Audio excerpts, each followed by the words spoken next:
The interview with BJNN is brought to you by Biz Events, connecting the Central New York business community through events.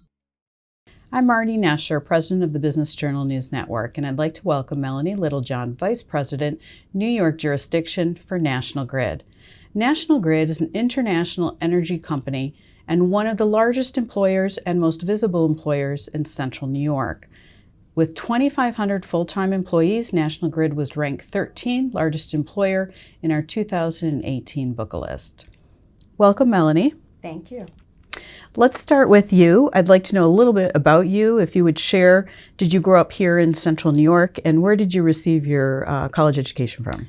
I did not grow up in Central New York, and probably the longer I speak, you will find out where I grew up. I grew up in Jamaica, Queens, in downstate New York, and to think about my whole life in the category of New York State, say I'm a true child of New York State. Grew up in Jamaica, Queens, went to SUNY Stony Brook, where I got a BA in liberal arts. Then my husband, then a graduate of Syracuse University, we got married. I moved to upstate New York, where I ultimately earned an MBA from Syracuse University as well. And so we've been here in this region for well over 2 decades. Which brings me to my second question. You've been at National Grid for more than 25 years. Yeah. Can you share with us one of your, I guess, proudest accomplishments or projects that you've worked on? You know, when I think about National Grid, I think about what we do on a daily basis to keep the lights on and the gas flowing to customers.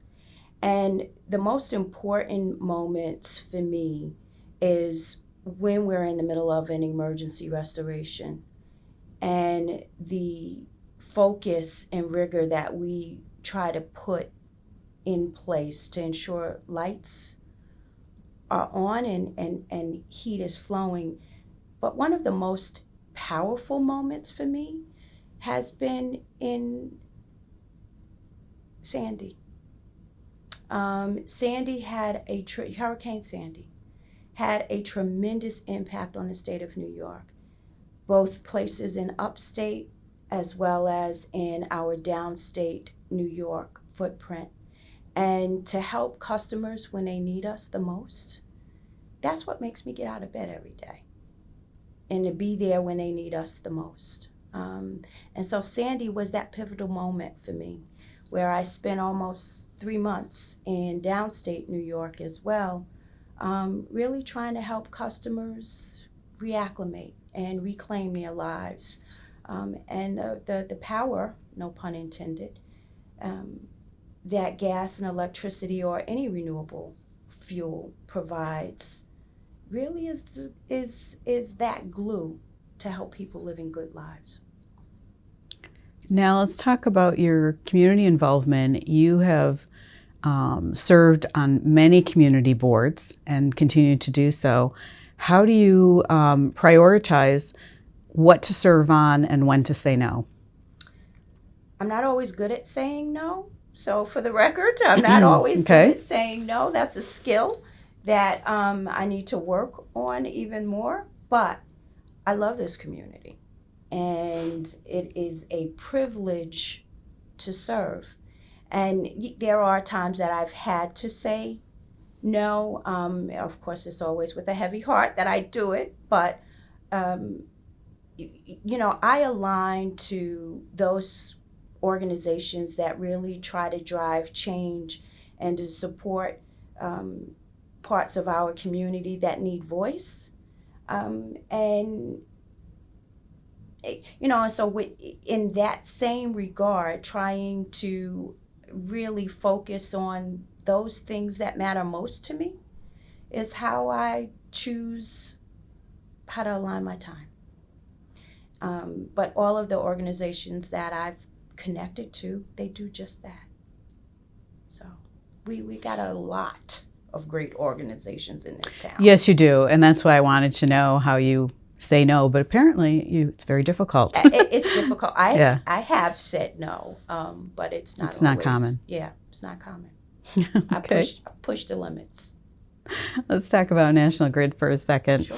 The economic climate, we've heard some good reports this January, and we understand 2018 was a positive year, and looking at 2019, it's looking to also shape up to be a good year for us nationally and locally, and wanted to find out what National Grid is doing to help improve also the economic climate here for us in the business community. So a couple of things. What we do, obviously, is try to create the power system that will support growth and expansion. Growth and expansion of industry, also to improve the reliability of the system. It's an old system, right? But to improve the reliability and power quality that we know that our customers need, which underpins the whole economic fiber of the region. You know, I like to think about us very similar to what one of the former Public Service Commission chairs used to say. She said the utilities of New York State, it's like the iPhone, right? We are the system. We are the base on which other things interconnect to. You know, so when we think about the next iteration of supply, energy supply, we're thinking about how solar impacts the connection to the system so that it's delivered safely, efficiently, and without interruption.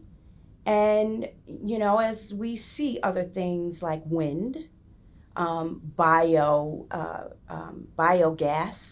all interconnecting to the system, we got to have a strong foundation. And so that strong foundation is the foundation in which the local economy is built.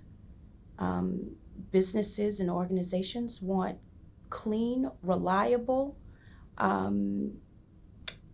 power, and that's what we do. That's great. What new trends are on the horizon for the utility industry? Can you share that? You know, again, it goes back to clean energy. The state of New York has very clear and defined goals around how we decarbonize our energy. National Grid has and adopted those same goals. And how do we help meet those objectives? It has us as a utility creating a pathway to how do we get clean energy interconnected safely and reliably to the system. So, you know, it's a discussion that, you know, probably started back in the late 90s. But where we are today, we're light years ahead of where we were in terms of thinking about renewable clean energy, its role, and how we deliver on customers' objectives as well as state objectives and priorities, and how we align it to the business, and to do it in a way that's affordable to customers. Yes. Number one, affordable and safe. After that, we can play, but affordable and safe. Everything else is what we need to do to create the future.